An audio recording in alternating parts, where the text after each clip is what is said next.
नमस्कार। शिवव्रत Singh children academy से मैं ज्योति त्रिपाठी, हिंदी अध्यापिका, हिंदी की इस ऑनलाइन कक्षा में आप सभी का पुनः स्वागत करती हूँ। बच्चों, आज आपके समक्ष उपस्थित हैं एक नवीन प्रकरण के साथ जो काव्यखंड से है।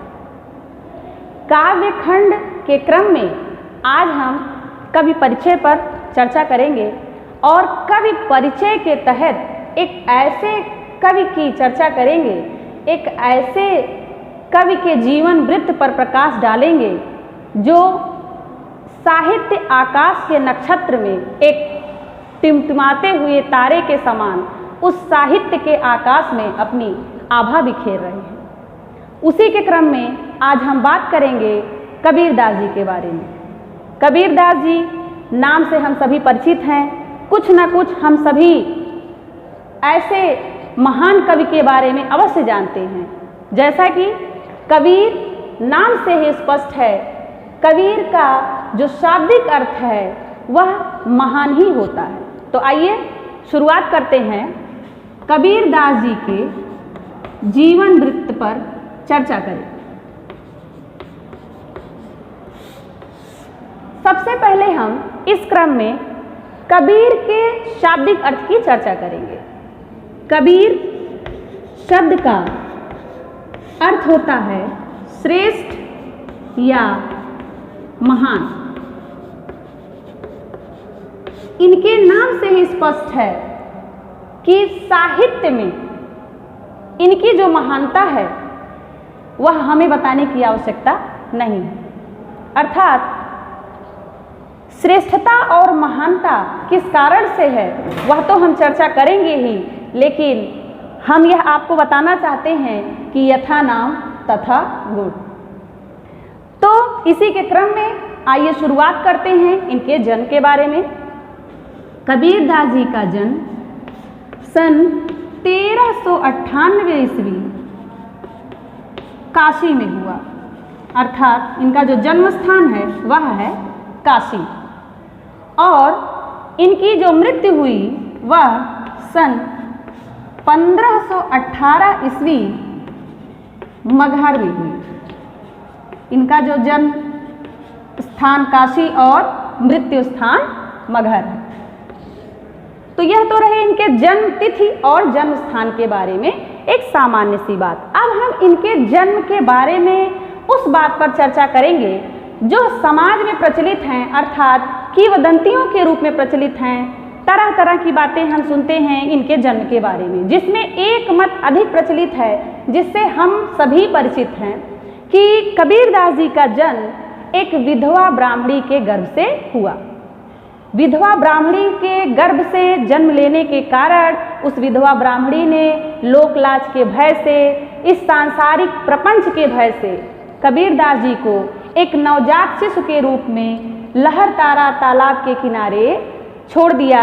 उस विधवा ब्राह्मणी की यह मजबूरी थी कि यदि वह ऐसा नहीं करती तो वह संसार में लोगों के कटाक्ष और प्रपंच से नहीं बच पाती। इसलिए इस कारण से उसने उस नवजात शिशु के रूप में कबीरदास जी को लहरतारा तालाब के किनारे छोड़ दिया। अब कबीरदास जी का लालन पालन किसने किया, अब हम इस पर चर्चा करते हैं। क्योंकि विधवा ब्राह्मणी के गर्भ से तो उत्पन्न हुए, लेकिन उस विधवा ब्राह्मणी ने इनका त्याग कर दिया। तो लालन पालन इनका किया एक दंपति जुलाहे ने, अर्थात जिसे हम कह सकते हैं माता पिता के रूप में यदि किसी का नाम मिलता है तो वह मिलता है नीमा और नीरू। नीमा और नीरू का नाम मिलता है, अर्थात ये पति पत्नी है जो जाति से जुलाहे हैं। इनकी जाति जुलाहे की है। और इसके बारे में हम आपको बताना चाहेंगे कि जुलाहा उन्हें कहा जाता है जो मुसलमान बुनकर होते हैं, अर्थात जो मुसलमान बुनकर का काम करते हैं वह जुलाहे कहलाते थे। उस समय में हम जुलाहा कहते थे, अर्थात वह कपड़े बुनने का कार्य करते थे। इसके बाद अब हम बात करेंगे इनकी पत्नी के बारे में। इनकी पत्नी कौन थी, इनके पुत्र पुत्री का क्या नाम था, अब हम इसके बारे में चर्चा कर लेते हैं। तो इनकी पत्नी का नाम था लोई, और ऐसा भी मिलता है कुछ किताबों में कि इनकी और एक और पत्नी थी जिसे हम रामजनिया कहते हैं, लेकिन ऐसा कहा जाता है कि कबीर दास जी अपनी पत्नी को ही कभी कभी रामजनिया कहकर पुकारते थे। पुत्र पुत्री की बात करें तो पुत्र और पुत्री की हम बात कर देते हैं, तो इनके पुत्र का नाम कमाल और पुत्री का नाम कमाली। पुत्र का नाम कमाल और पुत्री का नाम कमाली। गुरु की बात करते हैं तो इनके गुरु रामानंद जी थे। कबीर दास जी ज्ञान पिपासु थे, अर्थात उनके अंदर ज्ञान पिपासा थी। जब वह ज्ञान प्राप्त करने के उद्देश्य से गुरु की तलाश करने लगे तो उस समय उन्हें रामानंद जी के बारे में जानकारी मिली, और इस उद्देश्य से वह रामानंद जी के पास जाते हैं और उनसे आग्रह करते हैं कि रामानंद जी उन्हें अपना शिष्य स्वीकार करें। लेकिन रामानंद जी ने जब जाना कि यह जाति से जुलाहे हैं, तो रामानंद जी का यह कहना था कि आपका जो कार्य है आप उस कार्य को करिए, हम आपको शिष्य के रूप में स्वीकार नहीं करेंगे। कबीरदास जी वहाँ से निराश होकर के लौटते तो हैं, लेकिन अपने मन में एक इच्छा लेकर आते हैं कि यदि मैंने मन से रामानंद जी को गुरु मान लिया है तो हम रामानंद जी को ही गुरु मान करके आगे हम शिक्षा दीक्षा या जो कुछ भी सीखेंगे, जो कुछ भी करेंगे, उसमें हम पूरा का पूरा श्रेय रामानंद जी को ही देंगे। और कबीरदास जी को यह पता था कि रामानंद जी सुबह सुबह ही घाट पर जाते थे स्नान करने के लिए। कबीरदास जी उसी घाट की उस सीढ़ी पर लेट जाते हैं, और एकदम सुबह सुबह भोर का वक्त रहता है। रामानंद जी जब जाते हैं सीढ़ियों से चढ़ते हुए, तो वह ध्यान नहीं देते हैं कि वहाँ पर कोई लेटा हुआ है, क्योंकि बहुत ही सुबह के समय जाते हैं, हो सकता है उतना स्पष्ट देख ना पाए हों। तो उनका पैर कबीरदास जी पर पड़ जाता है और उनके मुख से निकलता है राम राम। कबीरदास जी उस राम राम को अपना मंत्र मान लेते हैं और उन्हें अपना गुरु मान लेते हैं। अंत में रामानंद जी भी उन्हें शिष्य के रूप में स्वीकारते हैं। तो ये तो रही इनके जीवन के बारे में, इनके गुरु और इनके माता पिता के बारे में संक्षिप्त रूप से चर्चा।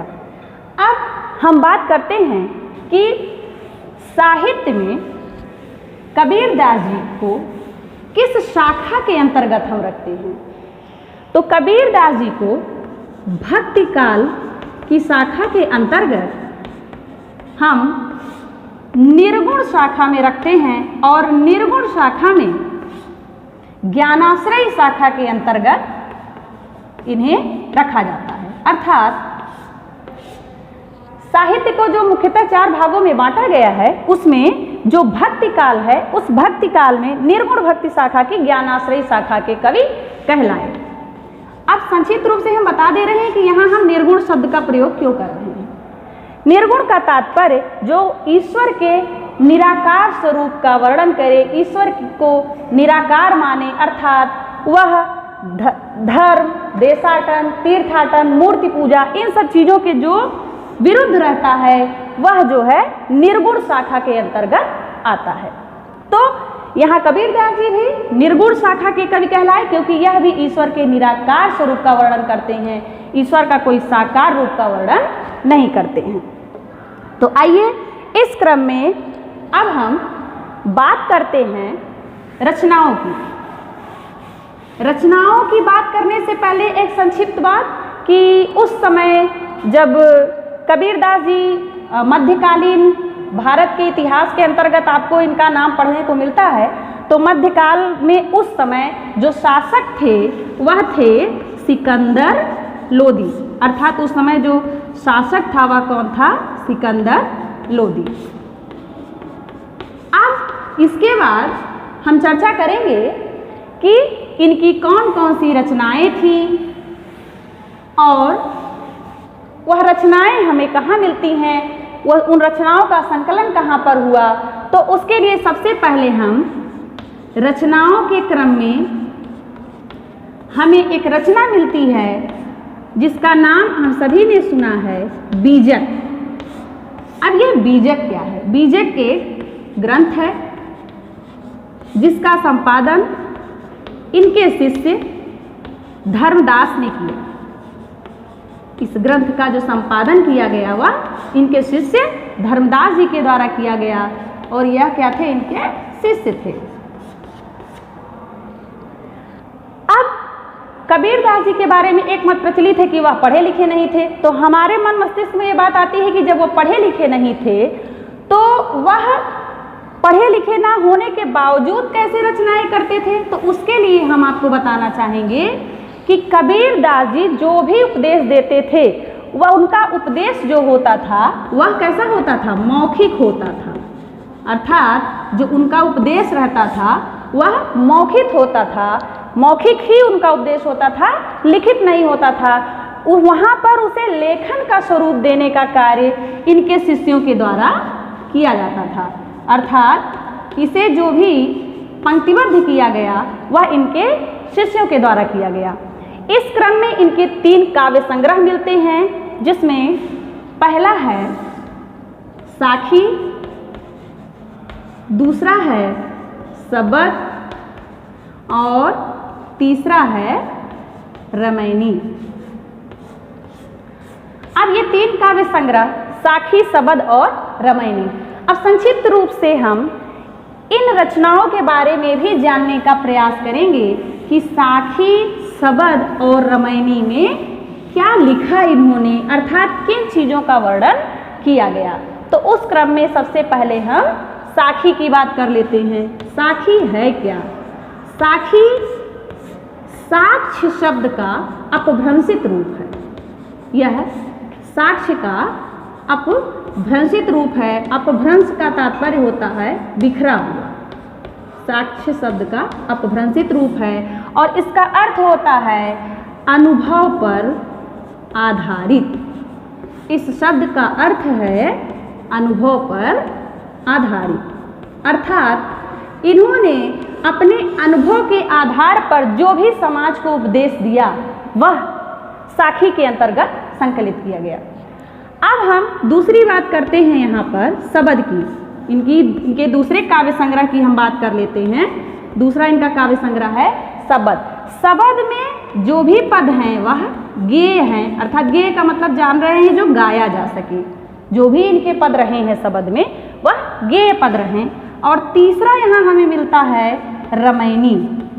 रमैनी में इनका दर्शन और रहस्यवाद पढ़ने को मिलता है।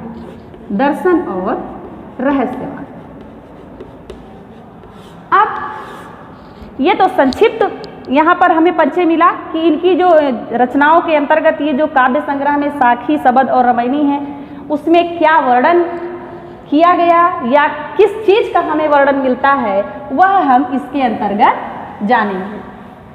अब इसके बाद अब हम बात करते हैं कि कबीरदास जी अधिकतर लिखते समय या कबीरदास जी का जो यहाँ पर संकलित ग्रंथ में जो उनकी रचनाएं मिलती हैं वह मिलती हैं दोहा छंद में अधिक से अधिक। तो हमारे पाठ्यक्रम में भी कबीरदास की साखियां हैं, तो उसके आधार पर हम आपको बताना चाहेंगे कि जो उन्होंने छंद का प्रयोग किया वह छंद जो है दोहा छंद था।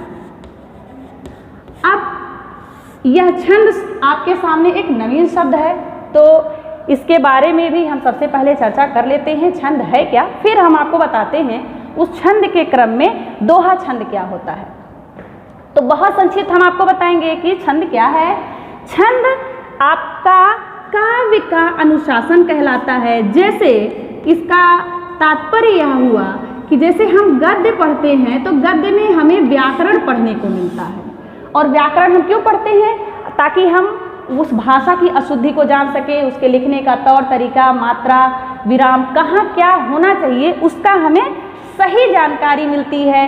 तो उसके लिए हम व्याकरण पढ़ते हैं। तो यहाँ पर काव्य में भी ठीक उसी प्रकार से हम जो छंद पढ़ते हैं उस छंद में भी हमें काव्य के नियमों की जानकारी दी जाती है कि कहाँ पर विराम, तुक, लय, यह सब कहाँ होंगे या कहाँ लिखे जाएंगे, कहाँ पर इनका प्रयोग किया जाएगा, इसकी जानकारी हमें छंद से मिलती है। यह तो संक्षिप्त परिचय छंद का रहा।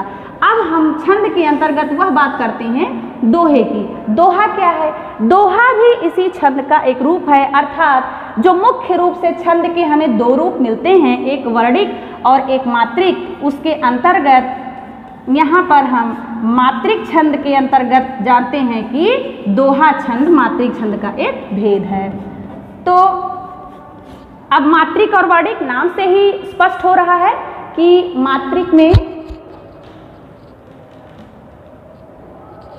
मात्रिक में हम मात्राओं की गणना करते हैं और वर्णिक में वर्ण की गणना करते हैं। तो अब यहाँ देखिए, हम इस पर अधिक समय ना लेकर के अपने मुख्य शीर्षक पर आते हैं कि दोहा छंद क्या है। दोहा एक मात्रिक छंद है, इसमें हम मात्राओं की गणना करते हैं और इसमें 4 चरण होते हैं। इसके लिए हम आपको बताना चाहेंगे कितने चरण होते हैं। इसमें 4 चरण होते हैं। पहले और तीसरे चरण में 13-13 मात्राएं होती हैं और दूसरे और चौथे चरण में 11-11 मात्राएं होती हैं। अर्थात इसके माध्यम से हम जान सकते हैं कि वह छंद के अंतर्गत दोहा छंद ही है या अन्य कोई है। तो यह उसे जानने का तरीका है कि 4 चरण होंगे, पहले और तीसरे में 13-13, दूसरे और चौथे में 11-11 मात्राएं मिलेंगी, जिससे हम यह जानेंगे कि वह दोहा छंद है। तो इन्होंने जो कुछ भी लिखा वो अधिक से अधिक दोहा छंद में लिखा। सोरठा में भी कुछ मिलता है, लेकिन हम यहाँ सिर्फ दोहा की बात करेंगे क्योंकि हमारे पाठ्यक्रम में दोहा छंद में इनकी साखियों को लिखा गया है। आइए अब इसके बाद हम बात करते हैं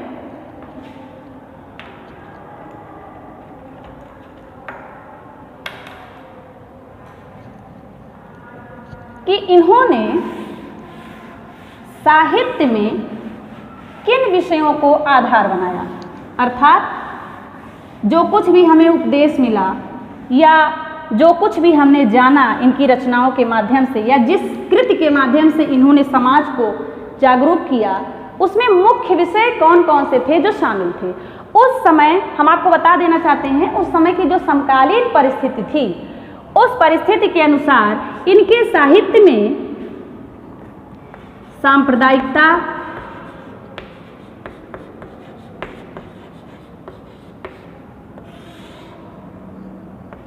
धार्मिक आडंबर,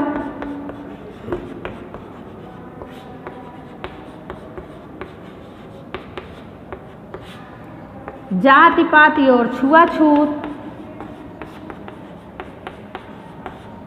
जाति पाति और छुआछूत, यह सब जो उस समय एक ज्वलंत विषय थे, इन विषयों पर हम जानकारी पाते हैं कि इनके साहित्य में हम देखते हैं कि इन्होंने समाज को, जनता को जागरूक करने का प्रयास किया है कि सांप्रदायिकता के भेदभाव से हमें क्या करना चाहिए, दूर रहना चाहिए। अर्थात जो सांप्रदायिकता का भेदभाव हमारे अंदर है उससे हमें दूर रहना चाहिए, क्योंकि हिंदू और मुस्लिम, यह जो दो संप्रदाय हैं, यह हिंदू और मुस्लिम, वह अपने संप्रदाय के नाम पर ही आपस में ही एक दूसरे से लड़ते झगड़ते रहते हैं। और उस समय की कुछ ऐसी स्थितियां भी थीं जिसको देख करके इन्हें अत्यंत कष्ट हुआ कि वास्तव में हम सभी मनुष्य एक ही ईश्वर की संतान हैं, फिर हम आपस में इस तरीके का भेदभाव क्यों रखते हैं। तो इस तरह से जो कुछ भी उन्होंने बताया,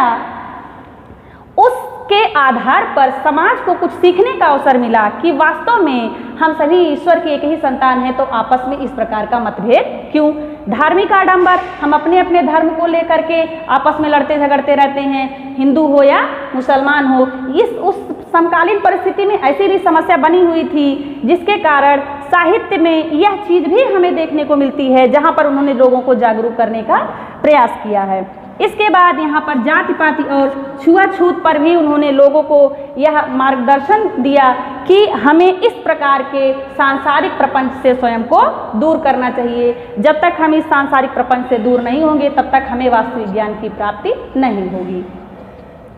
तो यह तो इनके साहित्य में जो वर्णित विषय हैं, संक्षिप्त रूप से हमने इसकी चर्चा की कि उनके साहित्य में ये मुख्य रूप से वर्णित विषय हैं। अब तमाम प्रकार की उक्तियाँ भी प्रचलित हैं जिसमें उन्होंने इन सब पर आधारित यहाँ पर उक्तियाँ उस शीर्षक के अंतर्गत हमें पढ़ने को मिल जाती हैं। जैसे मोको कहाँ ढूंढे बंदे मैं तो तेरे पास में, ना मैं मंदिर ना मैं मस्जिद ना काबे कैलाश में। तो एक तरीके से हमको यह समझाया उन्होंने कि ईश्वर तो कण कण में व्याप्त है, तो फिर हम इस प्रकार के धार्मिक आडंबर में क्यों फंसे हुए हैं।